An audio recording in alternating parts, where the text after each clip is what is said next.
When you hear Yishun, what's the first thing you think of? When Yishun is mentioned, it's more often than not because something unusual has happened there.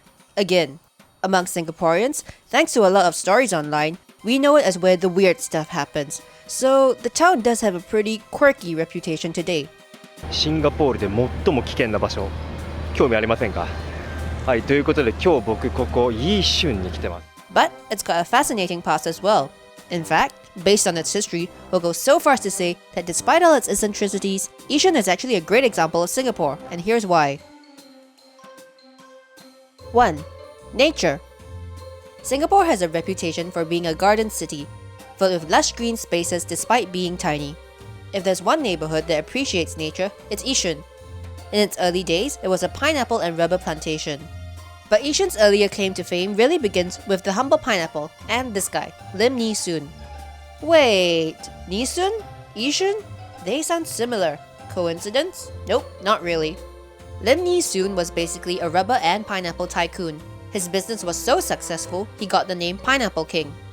He was also active in civil society and later became the president of the Singapore Chinese Chamber of Commerce.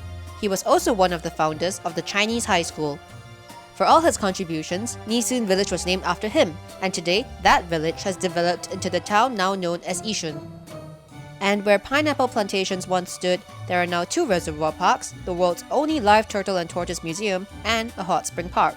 Fun fact, back in the 1920s, the water from those springs used to be bottled and sold as Silitaris by none other than Fraser and Neave, better known today as the company F&N.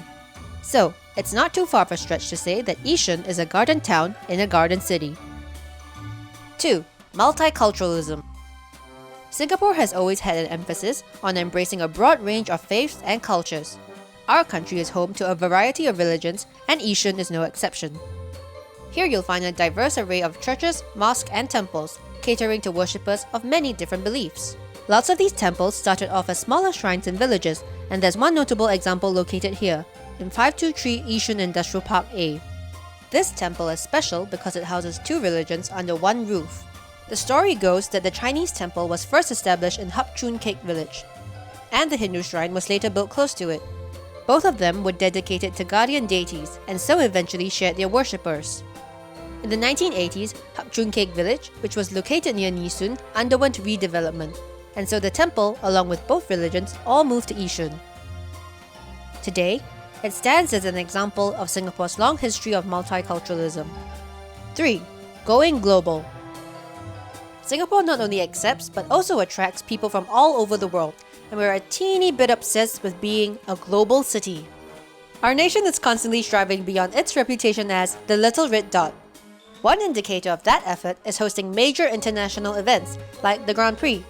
The race has now become an annual fixture, but its earliest versions can trace its origins to the 1960s, and yes, to Yishun. By the way, if you're wondering, that is Singapore's first president, Yusof bin Ishak, being taken for a spin on a racecourse. Singapore's first Grand Prix was held in 1961, taking place along the 4.8 km Sembawang circuit. It was famous for its most dangerous turn, the Devil's Bend. The route also went through the junction of Mandai and Nee Soon Road. In fact, many overseas guests arriving by bus would alight at Nee Soon Village. That year, there were so many visitors, police had to shut down the ticket sales there. Back then, the tickets for grandstand seats were only $9, although that was probably considered quite a fortune in the past. Today, just as it was back then, hosting the Grand Prix is a major tourism boost for Singapore and attracts visitors from all around the world, cementing our position on the international stage.